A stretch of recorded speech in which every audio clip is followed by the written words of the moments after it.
ఇప్పుడు అలాంటప్పుడు అనేక హామీలు వాళ్ళు ప్రజలకు ఇచ్చారు. ఒక ల్యాండ్ ఇష్యూ కావచ్చు, ఒక పెన్షన్ ఇష్యూ కావచ్చు, ఇంకో సమస్య కావచ్చు, అవన్నీ కూడా హామీలు ఇచ్చి తద్వారా అధికారంలోకి వచ్చాం. అదే మాదిరిగా నేను ఎమ్మెల్యేగా ఉన్నప్పుడు నాకు ఒక ప్రత్యేకమైన బాధ్యత ఈ నియోజకవర్గం పైన ఉంటుంది. నేను కాన్స్టిట్యున్సీని నర్చర్ చేయాలి. 8వ నేను నిలబడడానికి గెలిపించారు. కంటిన్యూగా 8 సార్లు గెలిపించారు. అలాంటప్పుడు ఈ కాన్స్టిట్యున్సీకి నేను చేయాల్సిన బాధ్యత నా మీద ఉంటుంది. అది ఒక పక్కన. 3వది నేను ముఖ్యమంత్రిని. ముఖ్యమంత్రి అయినప్పుడు ఎక్స్పెక్టేషన్ కూడా ఎక్కువ ఉంటాయి. ఏవైతే ప్రభుత్వ పాలసీల ద్వారా మేమిచ్చిన హామీలు నెరవేర్చుకుంటూ తద్వారా ప్రజలకు న్యాయం చేయాల్సిన బాధ్యత, ఒక గుడ్ గవర్నెన్స్ ఇవ్వాల్సిన బాధ్యత నా పైన ఉంటుంది. ఈ 3 బాధ్యతలను నెరవేర్చాలంటే సమర్థవంతంగా ఇక్కడ జననాయకుడనే పోర్టల్ నేను ఎమ్మెల్యేగా ఇక్కడ పెట్టుకున్నాను. నా పిఏ ఉంటాడు. ఒక పక్క మా రాజకీయ నాయకులు కూడా ఉంటారు. ఇంకో పక్క గవర్నమెంట్ కాడా ఉంటుంది. ఏవైతే జెన్యున్ ప్రాబ్లమ్స్ అన్ని పరిష్కారం చేయడానికి పీజీఆర్ఎస్ దానికి వెళ్తాయి, ఆ పోర్టల్కి వెళ్ళిపోతాయి. నాకు రియల్ టైం గవర్నెన్స్కి ఇంటిగ్రేట్ అవుతుంది. అందరికీ స్టాండర్డ్స్ ఫిక్స్ చేస్తున్నాం. ఏ అర్జీ వచ్చినా ఎన్ని రోజుల్లో పరిష్కారం చేయాలని. Financial, non financial. ఫైనాన్షియల్ అయితే ఈ టైం, ఒకవేళ రిసోర్సెస్ లేకపోతే ఏ విధంగా చేయాలని ఆలోచించుకుంటా ప్రాధాన్యత క్రమంలో.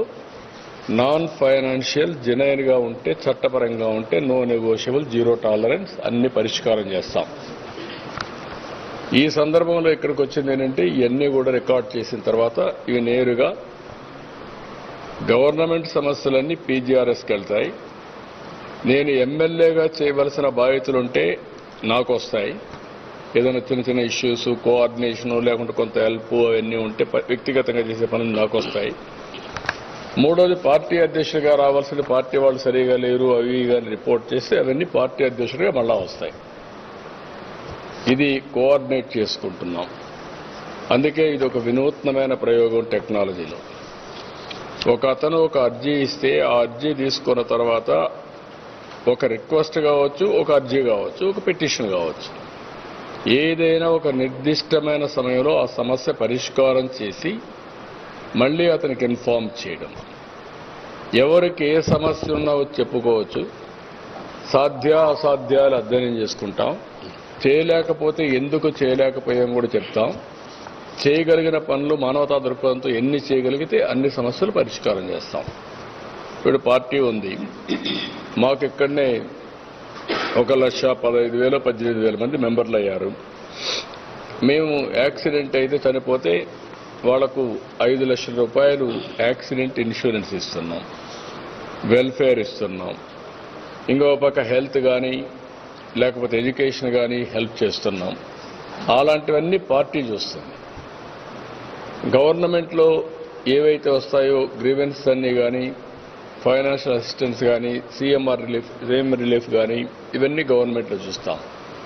ఎవరికైనా నేను వ్యక్తిగతంగా హెల్ప్ చేయాలి, పార్టీకి బాగా పనిచేశారు అనుకున్నప్పుడు నేను వాళ్ళకి ఆర్థిక సహాయం చేయాలన్నా ఇంకోటి చేయాలన్నా అవి ప్రత్యేకంగా నేను చేస్తాను యాజ్ ఎమ్మెల్యే. ఇవన్నీ కూడా క్రోడీకరించుకొని చేయడం కోసం